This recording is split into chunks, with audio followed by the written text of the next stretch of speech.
دوستو بہت ہی پیاری داستان ہے۔ اس داستان کو آخر تک ضرور سنیے گا۔ راشن کی تقسیم کا سلسلہ شروع تھا۔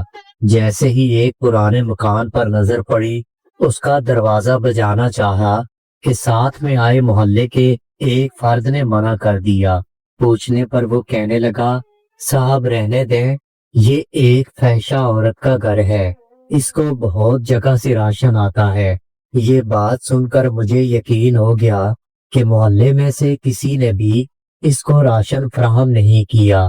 جیسے تیسے میں نے اسے بحث کر کے دروازے پر دستک دی۔ اندر سے دھیمی سی آواز آئی، کون؟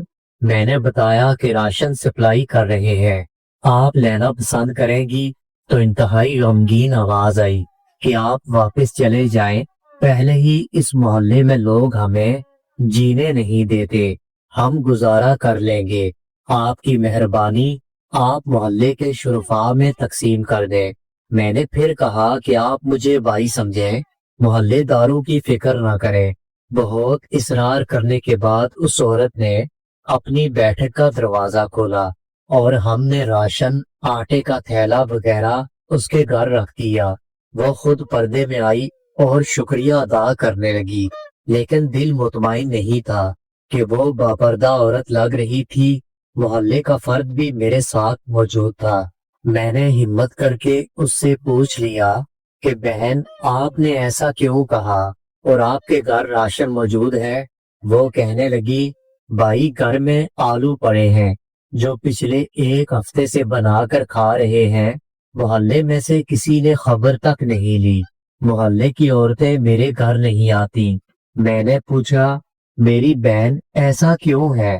وہ عورت آنکھوں میں آنسو لے کر کہنے لگی، میرے خاوند کو فوت ہوئے 2 سال کا عرصہ ہو گیا ہے، اس وقت حالات بہت اچھے تھے، میرے 2 بچے ہیں اور کچھ وقت اچھا گزرا، میرے والد جتنا کر سکتے تھے کرتے رہے، ان کی وفات کے بعد حالات خراب ہونا شروع ہو گئے، بچوں کا اور گھر کا نظام مشکل ہو گیا۔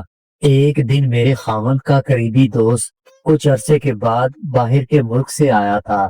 اس نے مجھ سے بہت افسوس کیا اور مجھے کچھ پیسے دے کر چلا گیا۔ پھر وہ کچھ دن کے بعد آیا اور مجھے گھر کا کچھ راشن دے گیا۔ دوسری بار لوگوں نے جب میرے دروازے پر گاڑی کھڑی دیکھی تو طرح طرح کی باتیں کرنا شروع ہو گئے۔ پھر جب وہ واپس بیرون ملک جانے لگا تو جاتے ہوئے میرے گھر آیا، مجھے کہا کہ میری بہن، یہ میرا نمبر ہے، آپ کو کسی بھی چیز کی ضرورت پڑے تو اپنے بھائی سے کہہ دینا، کسی محلے دار سے مانگنے کی ضرورت نہیں۔ وہ جب باہر نکلا تو محلے کے کچھ لوگوں نے اسے پکڑ کر مارنا شروع کر دیا، کہنے لگے، تم نے محلے میں گند مچایا ہوا ہے۔ یہ سن کر میں نے چیخنا شروع کر دیا کہ تم لوگوں نے میرا حال تک نہیں پوچھا، اور اگر کوئی بھائی بن کر میرا خیال کر رہا ہے تو تم اسے بھی مار رہے ہو۔ شرم سے میری جان نکلی جا رہی تھی کہ اتنی ہمدردی کرنے کا صلہ اسے یہ مل رہا تھا۔ وہ ان کو سمجھاتا رہا کہ یہ میری بہن ہے، لیکن محلے کے لوگوں کو جیسے ایک تماشا ملا ہوا تھا۔ وہ مشکل سے اپنی جان چھڑا کر وہاں سے چلا گیا۔ کچھ عرصے تک اگر مجھے کسی چیز کی ضرورت ہوتی تو میں شرمندہ ہو کر اس کو کال کر دیتی اور وہ مجھے بینک میں پیسے بھیج دیتا۔ پچھلے 2 مہینے سے میں ان کو کال نہیں کر سکی، اور پھر یہ وائرس کا مسئلہ بنا تو سنا ان کے ملک کے حالات زیادہ خراب ہیں۔ میری ہمت نہیں ہوئی دوبارہ کبھی ان کو کال کرنے کی۔ بیوہ سمجھ کر اگر کوئی میری مدد کرنا بھی چاہے تو محلے والے مجھے غلط نظروں سے دیکھتے ہیں، اور محلے میں اتنے شریف لوگ رہتے ہیں کہ ہر کوئی گزرتے ہوئے میرے دروازے کے اندر جھانک کر دیکھتا ہے۔ میں باہر جاتی ہوں تو مجھے گور کر دیکھتے ہیں، اپنی عورتوں کو میرے گھر نہیں آنے دیتے۔ یہ وائرس تو بہانہ رکھا ہے اللہ نے ہمیں راشن بھیجنے کا، ورنہ ضرورت کا سامان بالکل ختم ہونے کا ہے۔ بھائی کو کال ملانے کا سوچا لیکن ضمیر نے گوارا نہیں کیا۔ سوچا کہ پتہ نہیں ان کے حالات کیسے ہوں گے۔ میرے بچوں کو اب محسوس ہونا شروع ہو گیا کہ محلے میں ہماری ماں کو لوگ کس نظر سے دیکھتے ہیں۔ اگر کوئی میرے گھر میری مدد کو آتا ہے تو اس کو اس قدر شک بھری نگاہوں سے دیکھتے ہیں کہ وہ دوبارہ میری مدد نہیں کرتا۔ ڈر کے مارے مجھے زکوٰۃ دینا تک لوگوں نے چھوڑ دی۔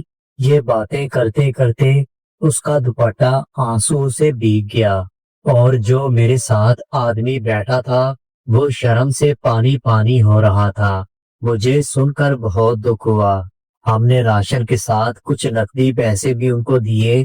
جو شخص میرے ساتھ بیٹھا تھا وہ باہر نکل کر کچھ بولنے ہی والا تھا کہ مجھ سے رہا نہ گیا، اور اس کے بولنے سے پہلے ہی میں شروع ہو گیا۔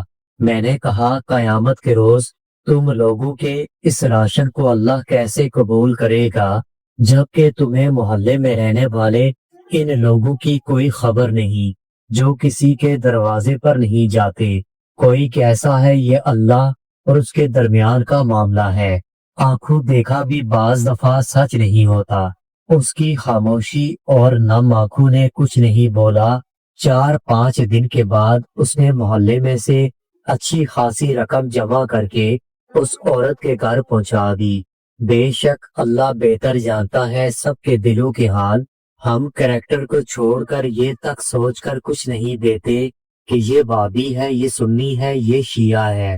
خدا کا واسطہ ہے اپنے دلوں کو نرم کرو۔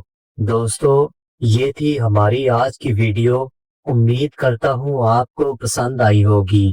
دوستو، اگر آپ کو ویڈیو اچھی لگی ہو تو ویڈیو کو لائک اور میرے چینل کو سبسکرائب ضرور کیجیے گا۔